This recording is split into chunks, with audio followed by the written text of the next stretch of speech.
Dear friends, আমি doctor সঞ্চয় কুমার মোদক।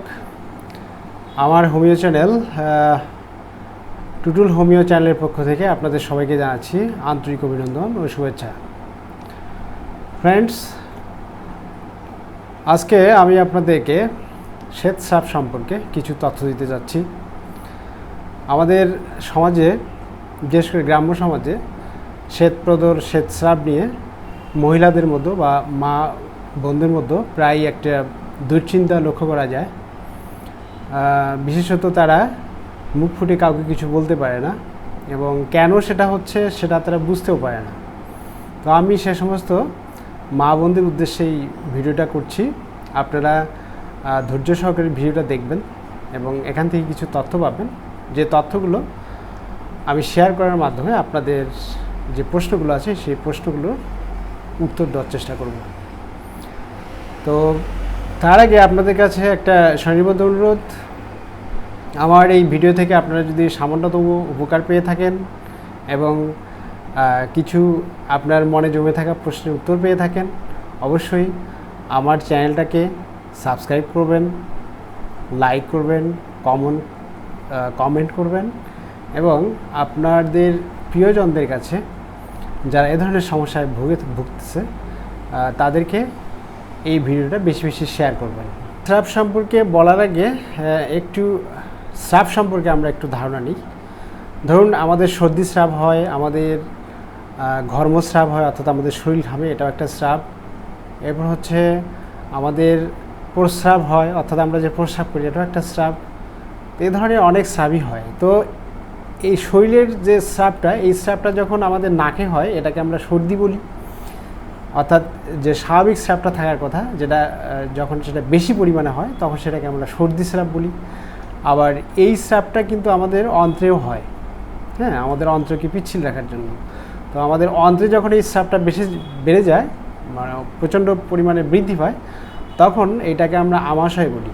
দেখবেন আমাদের যখন আমাশয় হয়, একদম পিচ্ছিল স্রাব নির্গত হয়, অর্থাৎ এটা যখন অতিরিক্ত বেড়ে যায় স্বাভাবিক না থেকে, হ্যাঁ। এবং এই স্রাবই যখন মা বোনদের প্রস্রাবের দ্বার দিয়ে, যেটা স্বাভাবিকভাবে বেরিয়ে আসার কথা, বেশি পরিমাণে বেরিয়ে আসে, তখন সেটাকে আমরা শ্বেতস্রাব বলি। তো আসুন আমরা জেনে নেই, এই যে শ্বেতস্রাব, একে শ্বেতস্রাব বলা হয়, কিন্তু শ্বেতস্রাবের কয়েকটা কালার থাকতে পারে। যেমন আপনার স্রাব সাদা হতে পারে, হলুদ হতে পারে এবং হালকা সবুজ বর্ণেরও হতে পারে। তো এই যে শ্বেতস্রাব কেন হয়, বা স্রাব আমাদের ক্ষতি করে না উপকার করে, এই বিষয়টা একটু জানা দরকার। তো মেয়েদের যে জননেন্দ্রিয়, এই জননেন্দ্রিয়কে সবসময় সজীব রাখার জন্য স্রাবের দরকার হয়। কারণ আপনারা লক্ষ্য করবেন, যাদের যাদের জননেন্দ্রিয়ে স্রাব একদম আসে না, তারা কিন্তু জননেন্দ্রিয়ের শুষ্কতার জন্য অনেক ধরনের ইসিং বা টান ভাব বা ব্যথা অনুভব করে থাকে। তো স্রাবটা জননাঙ্গকে সুন্দর রাখার জন্য এবং সজীব রাখার জন্য খুবই গুরুত্বপূর্ণ।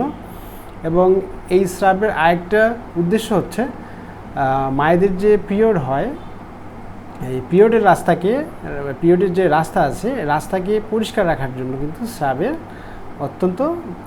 অত্যন্ত গুরুত্বপূর্ণ ভূমিকা পালন করে থাকে। এবং এই স্রাবের ফলেই আপনার যৌনাঙ্গ বা জননেন্দ্রিয় সজীব থাকে, সুন্দর থাকে এবং রোগমুক্ত থাকে। এবং এই স্রাবের কারণেই বাহির থেকে যে ব্যাকটেরিয়া, জীবাণু এবং ভাইরাসগুলো জননেন্দ্রিয়ে দিয়ে ঢুকে আমাদের মেয়েদের শরীরে বাসা বাঁধতে চায়, এই স্রাবগুলোই কিন্তু তাদেরকে বাধা দেয়। সুতরাং এই শ্বেতস্রাব হওয়াটা ক্ষতিকারক কিছু নয়, বরং এটা আমাদের মা বোনদের জন্য একটা আশীর্বাদ ঈশ্বর প্রদান করেছেন। কিন্তু এখানে ঘটনা হচ্ছে, এই শ্বেতস্রাব যখন বেশি দেখা দেয়, বা এই শ্বেতস্রাবের সঙ্গে যখন চুলকানি থাকে, ইচিং থাকে বা জ্বালা পোড়া থাকে, তখন কিন্তু সেটা দুশ্চিন্তার কারণ হয়ে দাঁড়ায় এবং রোগের কারণ হয়ে দাঁড়ায়। তো আমরা আসুন কি লক্ষণে বুঝবো যে কারো সাদা স্রাব হয়েছে। তো লক্ষণগুলোর মধ্যে প্রথম যে লক্ষণটা দেখা দেয়, যদি আপনার স্রাব সাদা হয়, হলুদ হয় বা সবুজ হয়, তাহলে ধরে নেবেন যে আপনার শ্বেতস্রাব অস্বাভাবিক পর্যায়ে চলে যাচ্ছে। দ্বিতীয় কারণ হচ্ছে এতে চুলকানি থাকতে পারে এবং আপনার জ্বালা অনুভব হতে পারে, হ্যাঁ, প্রচণ্ড ধরনের ইচিং হতে পারে এবং আপনার একটা জ্বালা জ্বালা ভাব থাকবে আর কি। 3 নম্বর হচ্ছে স্রাব তো হবেই, কিন্তু স্রাবের সঙ্গে আপনার প্রচণ্ড দুর্গন্ধ যেতে পারে, বা আপনার গন্ধের কারণে আপনি নিজেই বিরক্ত হতে পারেন বা সমাজে চলাফেরা করতে আপনার সমস্যা হতে পারে, তখন কিন্তু এটা আপনার একটা সমস্যা হিসেবে বিবেচিত হতে পারে। 4 নম্বরটা হচ্ছে কি, আপনার সাদা স্রাব অস্বাভাবিক হয়ে গেলে দেখবেন আপনার কোমরে এবং তলপেটে ব্যথা অনুভব হচ্ছে, আপনি ঠিকমতো বসতে পারতেছেন না, চলাফেরা করতে পারতেছেন না, শুইতে গেলে বা বসতে গেলে পেটে ব্যথা হচ্ছে, এ ধরনের লক্ষণ দেখা যেতে পারে। এরপর আসি আমরা 5 নম্বরে, যে শরীরের কি হতে পারে, আপনার শরীর প্রচণ্ড দুর্বল হয়ে যেতে পারে এবং সেই সঙ্গে মাথা ঘোরা থাকতে পারে। অনেকে দেখা গেছে যে শরীর এতটা দুর্বল হয়ে পড়ে যে সে দাঁড়িয়ে থেকেই মাটিতে ধপ করে পড়ে যায় বা বিছানায় ধপ করে পড়ে যায় তার মাথা ঘোরার কারণে। 6 নম্বর হচ্ছে আপনার মাসিক বা ঋতুস্রাব যে তারিখে হওয়ার কথা সেই তারিখে না হয়ে সেটা বিলম্বিত হচ্ছে এবং 2-3 মাস পরে হচ্ছে এবং সাদা স্রাবটা আপনার বেশি হচ্ছে, এটা একটা লক্ষণ হিসেবে বিবেচিত হবে। আর সর্বশেষ লক্ষণটা হচ্ছে আপনার প্রচণ্ড বুক ধড়ফড় করতে পারে এবং বুক ধড়ফড়ানির সঙ্গে আপনার কি হতে পারে, প্রচণ্ড পরিমাণে রক্তশূন্যতা দেখা দিতে পারে। তো এই লক্ষণগুলো যদি আপনাদের মধ্যে থেকে থাকে তাহলে ধরে নেবেন যে সাদা স্রাব আপনার ভিতর প্রচণ্ড পরিমাণে ক্ষতি করছে এবং একজন ডাক্তারকে অবশ্যই নক করা দরকার। এরপর আসেন আমরা সাদা স্রাবের কারণগুলো জেনে নিই। আপনি সুস্থ মানুষ, বুঝতে পারলেন না, হঠাৎ আপনার সাদা স্রাব হয়েছে, অবশ্যই এর পিছনে কোনো কারণ নিহিত থাকে, আর সেই কারণগুলো কি আমরা একটু জেনে নিই। 1 নম্বর কারণ হচ্ছে আমাদের শরীরে অর্থাৎ মা বোনদের শরীরে যে হরমোন থাকে, এই হরমোনের ডিসব্যালেন্সের কারণে দেখা যায় যে সাদা স্রাব হতে পারে, এটা 1 নম্বর কারণ হিসেবে উল্লেখ করা হয়েছে। 2 নম্বরে হচ্ছে জরায়ু বা যোনিপথে যদি ইনফেকশন হয় এবং সেই ইনফেকশনের জায়গাটিতে যদি কখনো কোনো ব্যাকটেরিয়া, ফাঙ্গাস বা ভাইরাস দ্বারা আক্রান্ত হয় তাহলে কিন্তু আপনার সাদা স্রাব শুরু হতে পারে। 3 নম্বরে হচ্ছে আপনার বেশি বেশি মানসিক উৎকণ্ঠা এবং উদ্বেগের কারণেও কিন্তু সাদা স্রাব হতে পারে, কারণ রোগ কিন্তু আমাদের শুধুমাত্র দেহগত কারণে হয় না, আমাদের মনেও যদি কখনো আঘাতপ্রাপ্ত হয় বা বেশি বেশি দুশ্চিন্তার কারণ হয় তাহলে কিন্তু সেই ফলটা আমাদের শরীরে পড়ে এবং সেই জন্য কিন্তু বেশি বেশি দুশ্চিন্তা উদ্বেগের কারণে সাদা স্রাব দেখা দিতে পারে।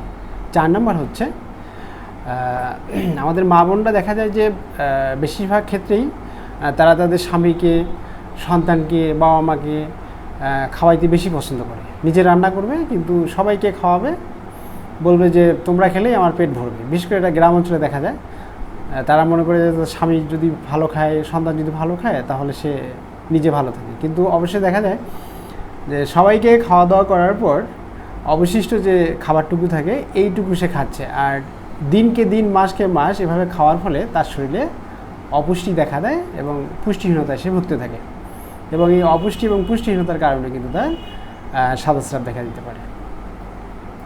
বিশেষ করে এটা গ্রাম অঞ্চলের যে মহিলারা আমাদের কাছে আসে, আমার কাছে আসে, এটাই খুঁজে পাওয়া যায় অনেক ক্ষেত্রে। 5 নম্বর হচ্ছে যারা সন্তান প্রসব করেছেন বা সন্তান নিতে চাচ্ছেন না, তারা জন্মবিরতিকরণ পিল খাচ্ছেন বহুদিন ধরে।